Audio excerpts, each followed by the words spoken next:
하나님의 마음. 요나 4장 1절에서 11절 말씀입니다. 요나가 매우 싫어하고 성내며 여호와께 기도하여 이르되, 여호와여, 내가 고국에 있을 때에 이러하겠다고 말씀하지 아니하였나이까? 그러므로 내가 빨리 다시스로 도망하였사오니 주께서는 은혜로우시며 자비로우시며 노하기를 더디하시며 인애가 크시사 뜻을 돌이켜 재앙을 내리지 아니하시는 하나님이신 줄을 내가 알았음이니이다. 여호와여, 원하건대 이제 내 생명을 거두어 가소서. 사는 것보다 죽는 것이 내게 나음이니이다 하니, 여호와께서 이르시되 내가 성내는 것이 옳으냐 하시니라. 요나가 성읍에서 나가서 그 성읍 동쪽에 앉아 거기서 자기를 위하여 초막을 짓고 그 성읍에 무슨 일이 일어나는가를 보려고 그 그늘 아래에 앉았더라. 하나님 여호와께서 박넝쿨을 예비하사 요나를 가리게 하셨으니 이는 그의 머리를 위하여 그늘이 지게 하며 그의 괴로움을 면하게 하려 하심이었더라. 요나가 박넝쿨로 말미암아 크게 기뻐하였더니 하나님이 벌레를 예비하사 이튿날 새벽에 그 박넝쿨을 갉아먹게 하심에 시드니라.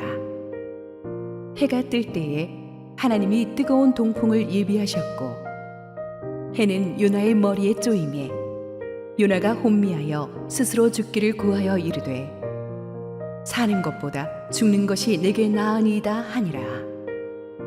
하나님이 요나에게 이르시되, 내가 이 박넝쿨로 말미암아 성내는 것이 어찌 옳으냐 하시니, 그가 대답하되 내가 성내어 죽기까지 할지라도 옳으니이다 하니라. 여호와께서 이르시되, 내가 수고도 아니하였고 재배도 아니하였고 하룻밤에 났다가 하룻밤에 말라버린 이 박넝쿨을 아꼈거든. 하물며 이 큰 성읍 니느웨에는 좌우를 분별하지 못하는 자가 12만여 명이요 가축도 많이 있나니 내가 어찌 아끼지 아니하겠느냐 하시니라.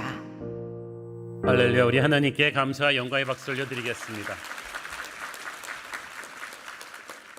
우리 함께 기도하시고 하나님의 말씀 보겠습니다. 주님 은혜를 감사합니다. 세상은 폭풍처럼 혼란스럽고 나라의 미래가 불안하지만 오직 역사의 주관자이신 주님을 믿습니다. 오늘도 주님의 말씀을 기대할 때 부족하기 짝이 없는 종으로 온전히 덮어주시고 하나님의 음성만을 들려주시옵소서. 예수님 이름으로 기도했습니다. 아멘. 지난주 우리는 니느웨 성의 믿기 어려운 회개 운동을 함께 살펴보았습니다. 니느웨는 당시 세계 최고의 도시였지만 부강했지만 악독하기 짝이 없던 대제국 아수르의 수도였습니다. 주변 약자들에게 몹시 무자비한 나라였고 교만했고 음란했고 돈 밝히는 천하의 못된 사람들이라고 다들 알고 있었습니다. 그런데 그런 나라 사람들이 왕부터 시작해서 하루아침에 하나님의 말씀 앞에 회개하는 믿을 수 없는 역사가 일어났어요. 하나님이 그 회개를 받으셨습니다. 요나서 3장 10절, 하나님이 그들이 행한 것 곧 그 악한 길에서 돌이켜 떠난 것을 보시고 하나님이 뜻을 돌이키사 그들에게 내리리라고 말씀하신 재앙을 내리지 아니하시니라. 그 당시 니느웨 전체 인구가 12만을 넘었다고 했으니까 쉽게 말하자면 요나는 12만 명을 한순간에 하나님 앞에 돌아오게 한 축복의 도구로 쓰인 셈입니다. 목사로서 이거는 평생에 한 번 있을까 말까 한 엄청난 일이죠. 12만 명이 아니라 단 몇 명이라도 이게 얼마나 축복입니까? 지난번 우리 전도 집회에 초청되어 온 전도 대상자 VIP가 259명입니다. 이분들이 다 그날 결단한 거 아니지만 정말 그때 저는 너무너무 기뻤습니다. 그런데 무려 12만 명이 하루아침에 회심했다. 보통 목회자 같았으면 본인이 가서 그 도시 가서 전도 집회해서 12만 명이 아니라 1000명이라도 예수님 영접하면 그날 춤을 출 일입니다.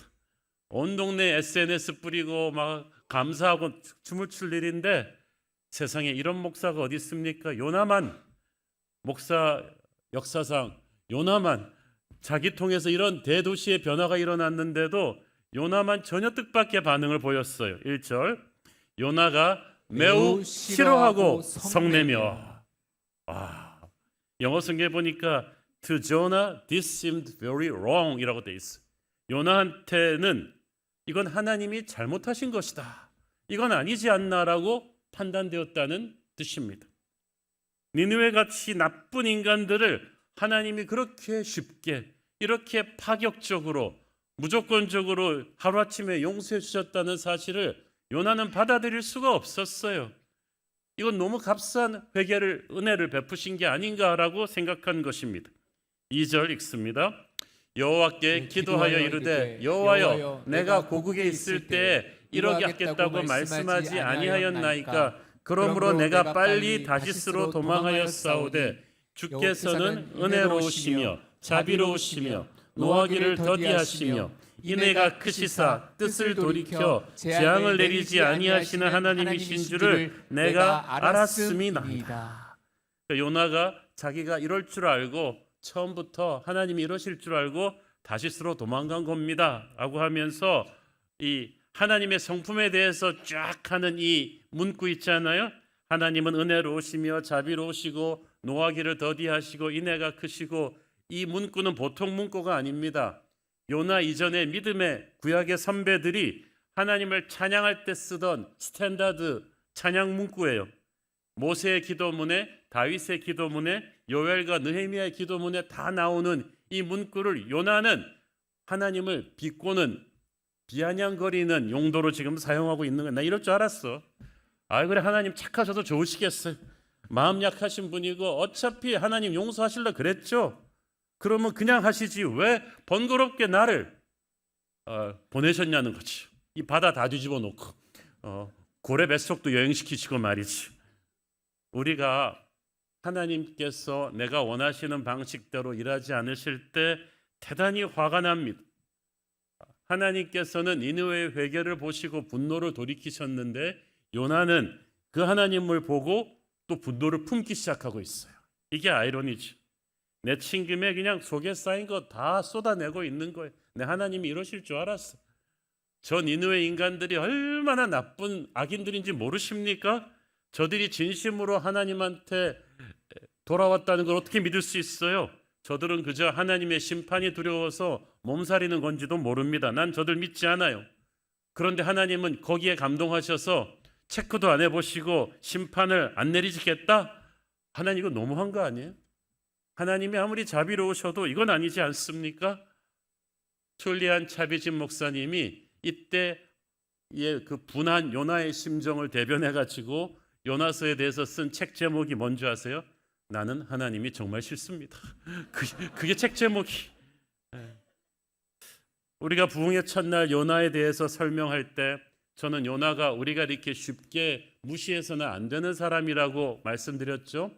북이스라엘 영토의 최고의 전성기 때 여로보암 2세의 영적인 멘토였습니다.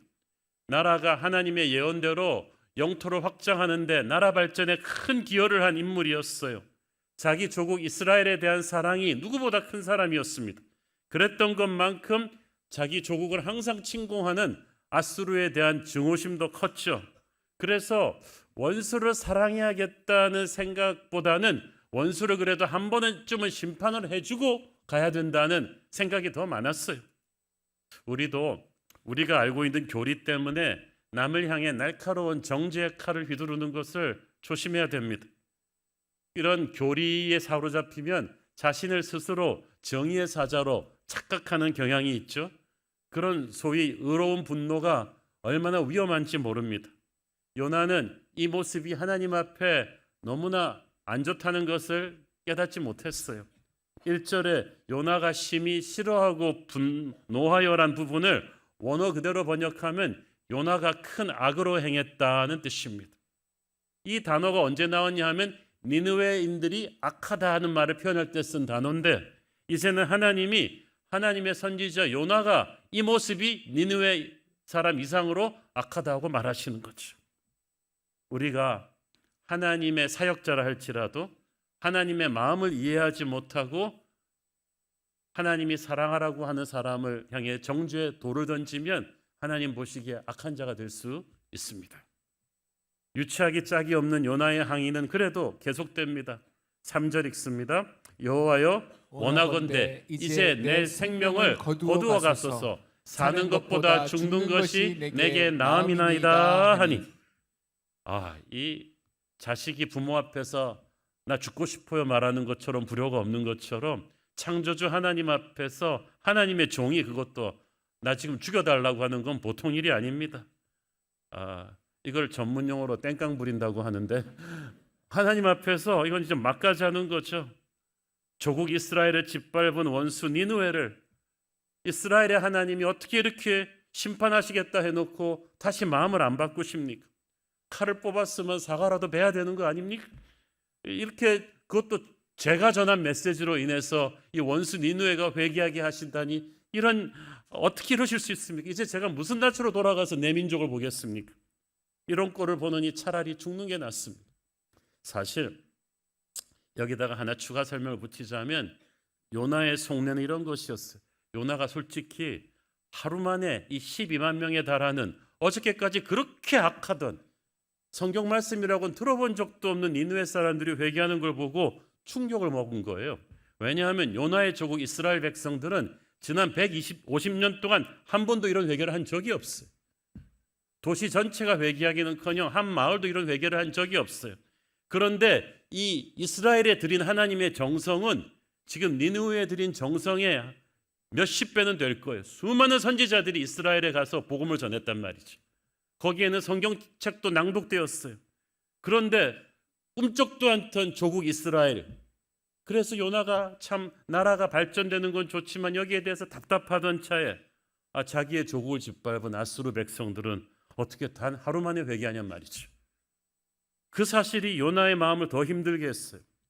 평생 나쁜 짓만 하고 살면서 세상적으로 성공하던 못된 자들이 이제 하나님의 용서와 사랑까지 받는다? 이런 불공평한 일이 어디 있겠냔 말이죠. 지금까지 이스라엘은 군사력이나 경제력에서 아수르에게 뒤처지는 것은 할 수 없었어요. 그러나 그래도 하나 자부심이 있다면 그래도 우리는 하나님이 선택한 백성이다. 이런 자부심은 있었는데 이제 그것도 아니에요. 이 아수르 백성들이 이스라엘보다 하나님까지 잘 믿어서 하나님의 자녀가 되면 이러다가 하나님의 민족이 되는 거 아니야? 이거는 보통 일이 아닙니다. 요나는 자신의 조국이 아닌 원수의 민족이 하나님의 백성 되는데 자기가 기여했다는 것이 너무 싫어요. 이렇게 기억되고 싶지 않단 말이에요. 그래서 막 나를 죽이라고 막 하나님 앞에서 시위를 합니다. 제가 하나님 같았더라면 말이죠. 이런 네 가지 없는 종을 그냥 놔두지 않았을 것 같아요. 알밤을 한번 팍 먹이고 시작했을 텐데 하나님은 정말 자비로우셔가지고 아주 부드러운 질문 하나로 시작하십니다. 4절 여호와께서 이르시되 네가 성내는 것이 옳으냐 하시니라. 원문으로 번역하면 너한테 성낼 권리가 있다고 생각하느냐 이 뜻이죠. 성경 말씀에 네 눈에 있는 들보부터 먼저 빼고 네 형제의 눈 속에 있는 티끝을 빼라는 말이 있어요. 들보는 문에다 세우는 이만한 거고 티끌은 잘 보이지도 않는 먼지예요. 그 말은 무슨 뜻이에요? 너는 네 형제의 잘못은 아주 칼같이 보는데 그것이 옳지만 틀린 말이다. 그리고 네 잘못은 별로 아니라고 생각하는데 이게 시야가 잘못된 것이다. 네 잘못은 네가 생각하는 것보다 더 크고 네 형제의 잘못은 네가 생각하는 것보다 더 작다. 그러므로 남한테 돌 던지기 전에 먼저 너부터 회개하는 것이 하나님의 자녀의 자세다. 죄인은 죄인을 정죄할 자격이 없다는 거죠. 그렇잖아요. 유치장에 갇힌 죄수들끼리 죄인이라고 서로 벌할 수가 없잖아요. 요나는 악한 니느웨가 오히려 그 악에 상응하는 심판을 받아야겠다고 생각했는데 하나님이 용서해 주시니까 화가 난 거예요. 이러면은 권선징악, 인과응보의 원칙에 맞지 않지 않습니까? 그런 거예요. 우리가 보통 나 같은 죄인 살리신 주님의 은혜는 당연하고 너 같은 죄인 살리신 주의 은혜는 놀랍다고 생각하잖아요. 어떻게 이렇게 물렁하게 저런 인간을 용서해 줄 수 있는가라고 분노합니다. 이 모든 거는 나는 의롭다는 착각에서 비롯된 거예요. 요나는 지금 주제 파악이 안 돼 있어요. 자기 자신이 지금 얼마나 큰 용서의 수혜자인 줄 모르고 있어요. 사실 인과응보의 법칙대로 했다라면 요나는 옛날에 하나님이 죽였어야 됐어요. 하나님의 말씀을 불순종하고 도망가서 폭풍에 휩쓸려서 무죄한 선원들까지도 위험하게 했던 그의 죄, 그는 이미 물고기 뱃속에서 죽어야 했던 사람입니다. 그런데 하나님이 다시 살려주셨어요. 그의 회개 기도를 받으시고 사명을 행할 두 번째 기회를 주셨어요. 자기는 두 번째 기회를 받아놓고 니느웨한테 두 번째 기회 주는 것은 아니라는 거예요. 요나는 하나님이 이런 식으로 세상 다스려서는 안 되신다고 막 항의하고 있습니다. 한번 심판하기로 하셨으면은 확실하게 심판하셔야지 천하의 하나님의 권위가 쓰지, 심판한다 그래 놓고 마음 바꾸시고 또 안 했으면은 어떻게 이 열방을 다스리겠냐는 거죠. 그렇게 마음을 바꾸시면 안 된다는 거예요. 기독교 작가 필립 얀시가 이 대목에서 요나가 모르고 있던 것이 하나 있다고 했습니다. 왜냐하면 하나님은 이미 구약 성경에서 그 전에 4번이나 마음 바꾸신 적이 있거든요. 한 민족을 멸하겠다고 했다가 그들의 회개를 보시고 마음을 바꾸신 적이 있어요. 오늘 니느웨 성 사건은 그 4번 중에 한 번일 뿐이에요. 나머지 3번은 어떤 민족인지 아세요? 다 이스라엘 민족이에요. 모세가 십계명 받고 있을 때 금송아지 만들면서 춤추던 이스라엘 민족을 하나님이 멸망시키겠다고 했을 때 모세가 생명을 걸고 중보해서 막았잖아요. 이스라엘 민족이 회개한 것도 아니고 모세 한 사람의 중보를 보고 그때도 똑같은 단어에 하나님이 마음을 바꾸셨어요. 그래서 이스라엘은 살아난 거예요.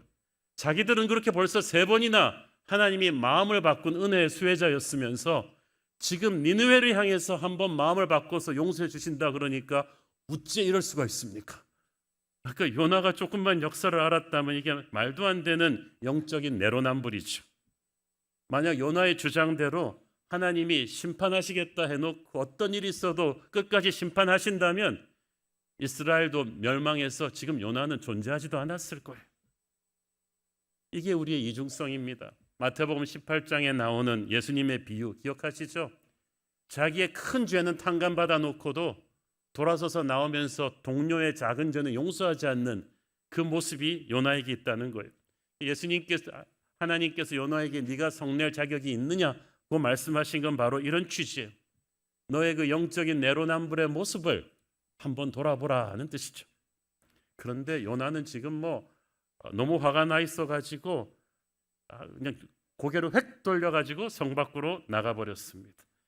그리고 정말 어린애처럼 유치한 모습을 보여줍니다. 5절 봅니다. 요나가 성읍에 나가서 그 성읍 동쪽에 앉아 거기서 자기를 위하여 초막을 짓고 그 성읍에 무슨 일이 일어나는가를 보려고 그 그늘 아래에 앉았더라. 요나가 참 우스꽝스러워요. 단 하루 만에 니느웨가 회개해 버렸으니까 이제 39일을 요나가 기다릴 참입니다. 거기서 전망 좋은 데 자리 잡고 아직도 하나님한테 항의시하는 거예요. 하나님, 설마 말씀은 그렇게 하셔도 설마 진짜 용서하실 건 아니겠죠? 40일 뒤에 멸망시키겠다고 하셨으니 그대로 하시는지 제가 한번 여기서 보겠습니다. 관전 포인트 딱 앉아가지고 소돔과 고모라처럼 하나님이 멸망시킬 걸 지켜보겠다는 거죠. 하나님이 참, 여러분이 하나님 같으면 이 유치한 종을 어떻게 다루겠습니까? 그냥 무시하고 가만둡니까? 그러기에 하나님은 너무 거룩하십니다. 그렇다고 그냥 확 죽여버립니까? 그러기엔 또 너무 사랑이 많으세요. 그래서 하나님께서 좀 색다른 방법으로 요나를 가르치기로 결심하셨습니다. 6절, 7절 읽습니다. 하나님 여호와께서 박농쿨을 예비하사 요나를 기다리게 하셨으니 이는 그의 머리를 위하여 그늘이 지게 하여 그의 괴로움을 면하게 하려 하심이었더라. 요나가 박농쿨로 말미암아 크게 기뻐하였더니 7절 하나님이 벌레를 예비하사 이튿날 새벽에 그 박농쿨을 갉아먹게 하심에 시드니라. 자, 이 박농쿨이 원래 잎이 넓어가지고 뙤약볕을 이렇게 가려주는 파라솔 역할을 했습니다. 그런데 이걸 인해서 요나가 크게 기뻐했다고 했어요. 제가 챗GPT 그림 진짜 잘 그리지 않습니까?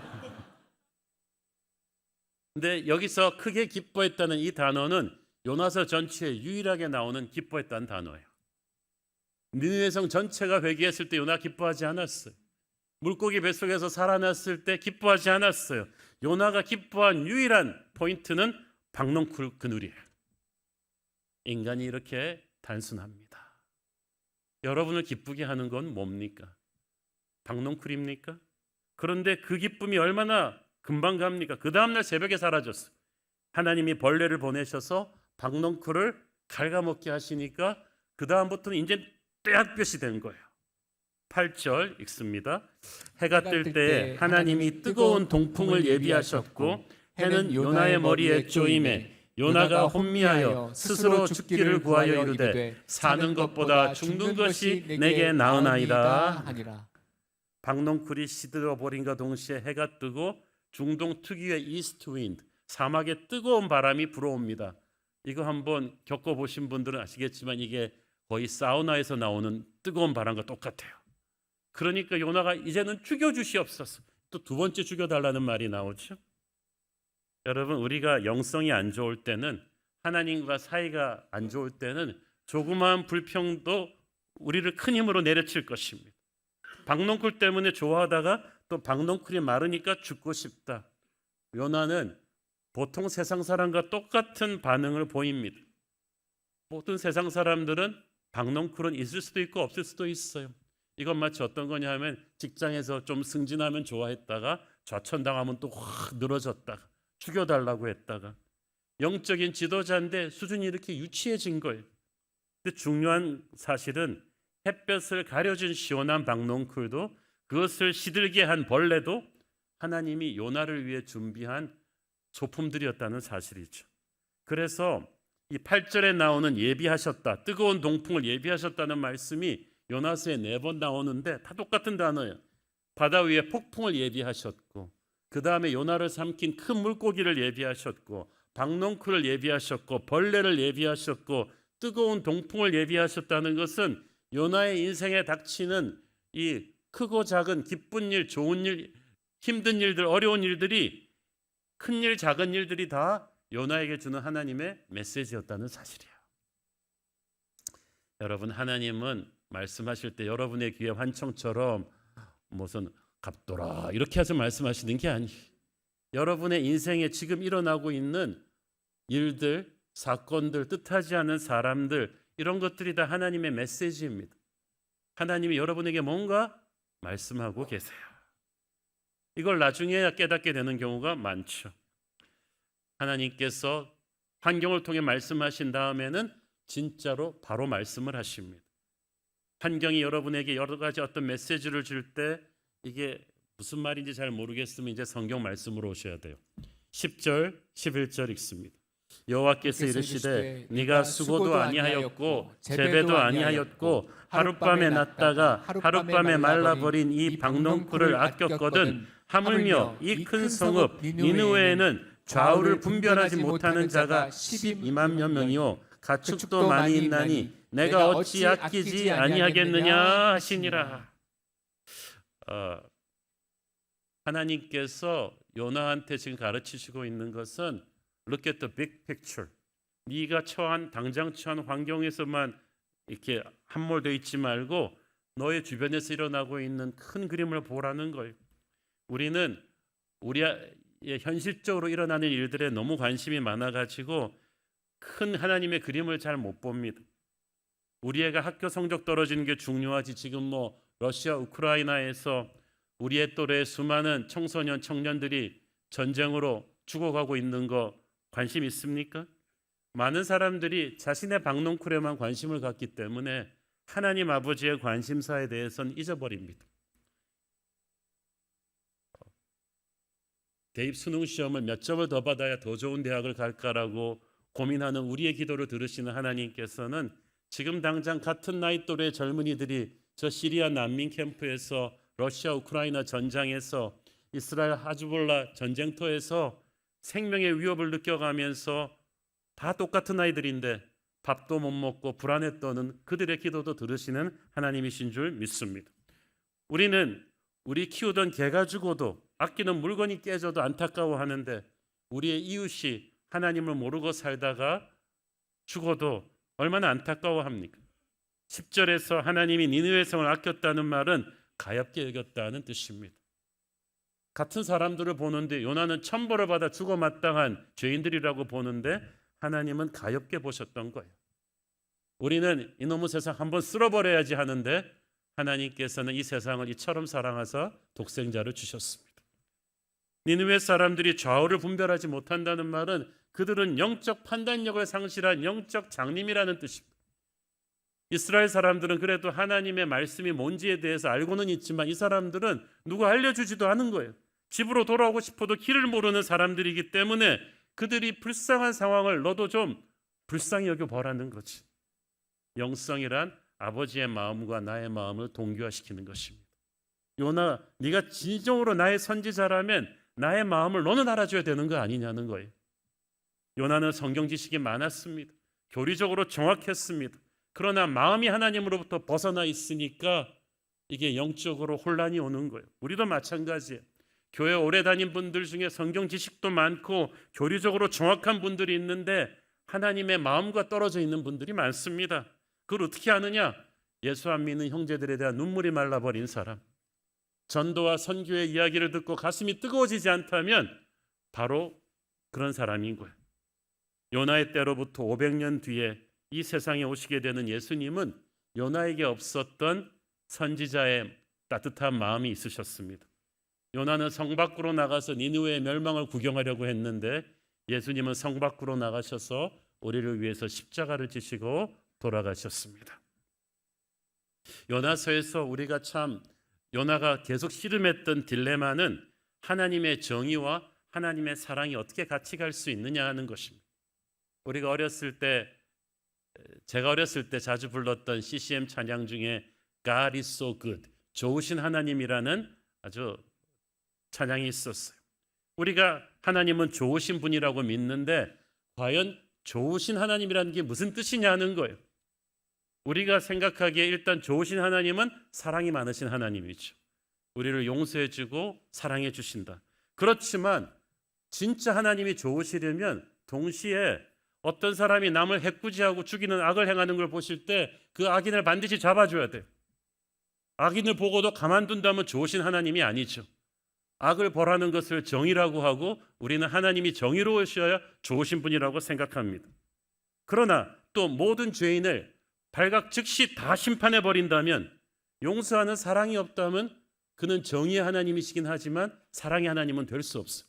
그래서 이게 딜레마인 거예요.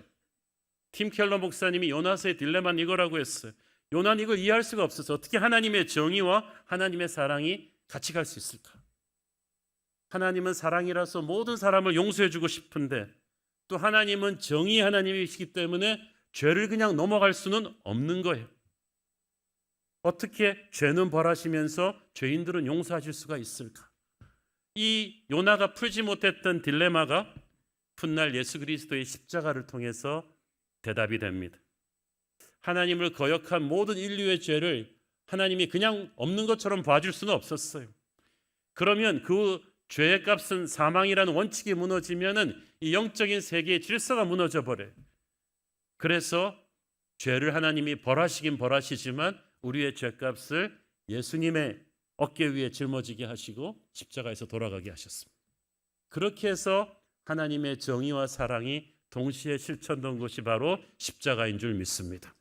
우리는 그 십자가의 보혈의 공로로 살아난 사람들입니다. 하나님께서는 이 니느웨 사건을 통해서 이스라엘에게 어떤 메시지를 주시기 원하십니다. 대부분의 학자들은 요나가 저자라는 사실에 이의가 없어요. 왜냐하면 물고기 뱃속의 기도 같은 사건, 요나랑 하나님밖에 모르는 일인데 그 누가 알았겠어요. 요나서의 저자가 요나라는 사실은 확실한데 이게 또 희한한 일이에요. 어떻게 요나가 이걸 썼을까? 왜냐하면 그 당시 요나가 이스라엘 전체 영적인 멘토와 같은 큰 어른이라고 말씀드렸죠. 그런데 그런 사람이 요나서를 써서 출판이 됐을 때 요나로 인해서 이스라엘의 원수 니느웨의 심판이 비껴갔다.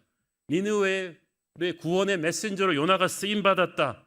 이 책이 출간되는 순간 요나는 자기 나라에서 매국노로 낙인 찍힐 수 있습니다.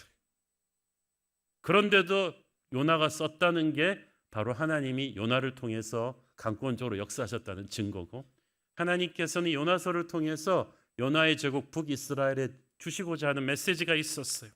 봐라, 저 악독한 니느웨도 회개하니까 내가 하루아침에 용서하지 않느냐. 심지어 너희 이스라엘은 아브라함의 자손 아니냐.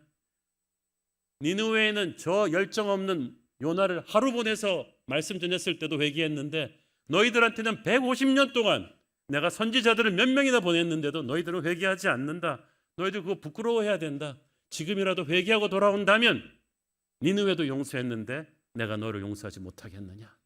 하나님은 요나서를 통해서 북이스라엘에게 이런 메시지를 주고 싶으셨던 거죠. 그런데도 이스라엘은 회개하지 않다가 나라가 망하고 말잖아요. 수백 년이 지나서 예수님이 이 땅에 오셨을 때도 마찬가지였어요. 예수님께서는 얼마나 많은 기적을 이스라엘에 보여주시고 얼마나 많은 설교를 하셨어요. 그런데도 이들이 강박해서 회개하지 않으니까 예수님도 니느웨 얘기를 또 하신 거예요. 마태복음 12장 41절, 심판 때에 니느웨 사람들이 일어나 이 세대 사람을 정죄하리니 이는 그들이 요나의 전도를 듣고 회개하였음이거니와 요나보다 더 큰 이가 여기 있으며. 똑같은 말씀이에요. 니느웨같이 악한 사람들도 요나같이 아무 열정 없이 가서 말씀 전한 그거 듣고 다 회개하는데, 너희들한테는 하나님의 아들이 내가 와서 설교했는데도 너희들은 회개하지 않으니 얼마나 부끄러운 일이냐. 예수님께서는 탕자의 형님 같은 이스라엘 백성들이 이방인 탕자들보다 더 강박한 게 너무너무 안타까우셨던 것입니다. 저는 이 요나서를 4장을 마무리하면서 항상 드는 질문이 있었어요. 요나서 4장 뒤에 요나는 어떻게 되었을까? 여러분 그런 거 질문 좀 안 던져보셨어요? 왕초보 성경 공부 가면 그런 거 많이 가르쳐 주는데 성경에서 보면 굉장히 결론이 애매하게 끝나버리는 경우가 많아요. 여러분 드라마도 끝이 이상하게 끝나면 좀 애매하게 끝나면 답답하지 않나요? 근데 성경에서 요나서 비슷하게 애매하게 끝나는 말씀이 있는데 누가복음 15장에 나오는 돌아온 탕자 비유 기억하시죠? 탕자 동생을 웰컴하시는 아버지에게 탕자의 형이 불같이 화를 내잖아요. 아버지 이러시면 안 되죠. 나는 집에서 허리가 휘어지도록 아버지를 위해서 일했는데 저 탕자 녀석은 아버지 재산 다 탕진하고 사고치고 돌아왔는데 회개했다고 이렇게 웰컴해 주시면 이게 공평한 겁니까? 무학 씩씩거리는 이 형을 아버지가 다독거리잖아요. 내 것은 다 네 것이고 네 동생은 회개하고 돌아왔으니 어찌 기쁘지 않겠느냐. 너도 내 마음을 좀 알아주라. 거기에 대해서 형이 어떻게 반응했는지에 대한 언급이 없죠. 그것이 요나서 4장이 애매하게 끝나는 거랑 똑같은 거예요. 요나랑 그 탕자의 형이랑 우리와 똑같은 거야. 기성신자인 탕자의 형 같은 우리가 여기에 대한 대답을 해야만 돼요. 요나는 과연 그러면 어떻게 대답했을까요? 많은 구약학자들은 요나가 하나님의 마음을 알고 회개했다고 믿습니다. 어떻게 그렇게 아느냐? 요나서의 저자가 요나라는 사실이 그 증거입니다. 특별히 요나서 4장이 포함되어 있기 때문에. 왜 그러냐 하면 요나서에 나오는 요나의 모습이 영웅적인 화려한 모습이 아니잖아요. 원래 역사는 승자가 쓴다고, 승자가 쓰면 자기 좋은 쪽으로 쓸 텐데 요나는 굉장히 연약하고 부족한 죄인으로 그려졌어요. 하나님 불순종했다가 물고기 뱃속에 떨어지고 또 박농쿨 하나 있다가 없는 것 때문에 화내고 불평하는 좀 찌질하고 안 좋은 이미지로 기록되었는데, 지금까지 북이스라엘의 국민 영웅으로 추앙받아온 큰어른 요나가 이런 책이 나가게 되면 사람들이 요나에 대해서 가졌던 환상이 다 깨지겠죠. 이걸 감수하고 요나가 자신에 대해서 어떻게 그렇게 솔직하게 기록했을까? 이게 바로 요나가 회개했다는 증거라는 거죠. 사실은 요나서 1장까지는 어쩔 수 없이 솔직하게 써야 했을 거예요. 왜냐하면 요나가 탄 배 선장과 선원들이 살아있으니까. 그 생각 안 해보지? 이 사람들이 요나 바다에 던지고 나서 어떻게 했겠어요? 폭풍이 가라앉았지만 이미 장사할 물건들은 바다에 다 던졌기 때문에 다시 쓰러 갈 수는 없었을 거예요. 그러면 다시 회항해서 요빠 항으로 돌아와서 다시 삶을 시작했을 텐데, 대제국에서도 아수르의 심장 니느웨에서 일어난 회개 사건은 그 당시 전 중동의 큰 뉴스였겠죠. 그리고 그 중심에 선지자 요나가 있었다는 소문이 다 퍼졌을 거예요. 여러분 같으면은 충격받지 않았겠어요? 선장과 선원들이었다면. 살았어? 우리가 분명히 폭풍의 바다에 던졌는데 살았어. 우와, 역시 하나님의 사람인가 봐. 그 사람이 니느웨를 전도했다고? 요나가 집에 돌아왔을 때 막 집으로도 찾아가고 그랬겠죠. 자, 이 증인들이 시퍼렇게 살아있는데 요나서 1장은 정직하게 다 썼겠죠. 그렇죠? 자, 그런데 저는, 그리고 요나서 3장도 니느웨 전도 얘기는 니느웨 사람들이 다 봤으니까 그대로 쓰는 거고, 그런데 4장은 편집해도 되잖아요. 이거 좀 자기의 너무 연약한 모습을 보이는 이런 4장의 모습, 이런 걸 어떻게 그냥 다 썼을까? 멋있게 보이게 미화할 수도 있었는데 연약한 모습을 있는 그대로 다 썼다는 것은 요나가 진정으로 회개했기 때문이에요. 저는 그렇게 봅니다. 왜냐하면 여러분, 제대로 말씀에 부딪혀서 깨어진 사람은, 회개한 심령은 자기의 추함을 고백하는데 부끄러움이 없어요. 그런 분들의 간증은 자기 미화가 없어요. 바울의 간증에서는 자기를 죄인의 괴수라고 합니다. 존 뉴턴의 간증에서는 나 같은 죄인 살리신 주 은혜 놀랍다고 합니다. 아, 하나님의 은혜로 이 쓸데없는 자, 이런 고백을 할 수 있는 건 그 사람이 예수님 제대로 만났다는 얘기. 그런데 자기가 세상 잘난 것처럼 뻔뻔한 사람들은 하나님 안 만난 사람들이에요. 요나가 이렇게 고백할 수 있는 것은 그가 하나님을 만났기 때문이에요. 옛사람의 추함에 대해서 인정하는 거예요. 그리고 하나님을 높입니다. 물고기 뱃속에서부터 요나의 회개는 시작되었죠. 그래서 니느웨의 회개를 보고 잠시 삐지긴 했지만 하나님의 타이르시는 음성 들으면서 요나가 다시 회개했음이 분명합니다. 처음에 요나가 하나님 불순종하고 도망가다가 태풍 만났잖아요. 그 뒤로부터 물고기 뱃속에서 성령 기도를 했다고 부흥의 둘째 날 말씀드렸죠. 그 다음부터 요나의 특징은 힘들고 어려워도 그래도 하나님으로부터 도망가진 않아요. 그냥 들이받기만 해요. 그치? 힘들어요. 차라리 죽여주세요. 이럴 거면 저를 왜 살리셨어요? 그러면서도 하나님 앞에 있었다는 거죠. 여러분도 그렇게 해야 돼요. 하나님을 이해할 수 없고 힘이 들어도 자꾸 하나님 앞으로 넘어져야죠. 죄를 지어도 하나님 앞으로 넘어지면 하나님이 10번 때릴 거 한 번도 못 때립니다. 하나님의 임재 밖으로 벗어나지 않고 계속해서 씨름한 거예요. 우리도 하나님이 이해가 안 되고 짜증도 나고 그래도 쉬지 않고 기도하며 예배를 놓지 않으면 하나님께서 박농쿨도 보내시고 뜨거운 동풍도 보내시고 그러시면서 성령께서 우리를 깨가십니다. 요나가 저는 그렇게 됐다고 믿습니다. 그러면서 하나님의 마음을 깨달은 거예요. 그러고 나니까 자기의 약함을 적나라하게 고백하는 요나서 4장이 나온 거죠. 요나가 변했어요. 우리도 변할 수 있습니다. 우리가 계속해서 어떤 일이 있더라도 도망가지 않고 예배의 자리를 지키며 불평이 있고 이해가 안 되는 거 하나님한테 다 따지고 그러면서도 하나님 앞에 엎드려 도망가지 않으면 성령께서 우리를 철들게 하시고 우리를 씻어내시고 우리를 바꾸실 줄 믿습니다. 약할 때 강함 되시는 주님의 손이 그때부터 임할 거예요. 요나를 보면요, 이 사람이 뭐 나쁜 범죄자도 아니고 사역 안 하는 사람도 아니고 하나님 사랑하지 않는 사람도 아닌데 문제는 영적인 시야가 좁아요. 고난을 많이 겪어서 그런지 자기 민족에게 고난을 준 원수를 용서하지 못하는 거예요. 이건 뭐 우리도 그렇겠죠. 그래서 하나님의 사랑만은 다른 민족에게 퍼져나가는 걸 싫어했어. 그들은 축복을 독점하기를 원했고 축복의 종착역이 되기를 원했지 축복의 통로가 되고 싶어하지 않았어. 이것이 요나의 문제요, 이스라엘의 문제요, 예수 오래 믿은 우리 기성신자들의 문제입니다. 하나님께서 그 영적 이기주의를 깨고 계신 거예요. 오늘날 요나서를 읽고 있는 우리 또한 그 아버지의 마음을 가슴에 새겨야 할 줄로 믿습니다. 우리는 하나님으로부터 재능을 받았어요. 건강과 재물과 시간을 받았어요. 그리고 복음을 받았어요. 우리는 복음의 빚진 자입니다.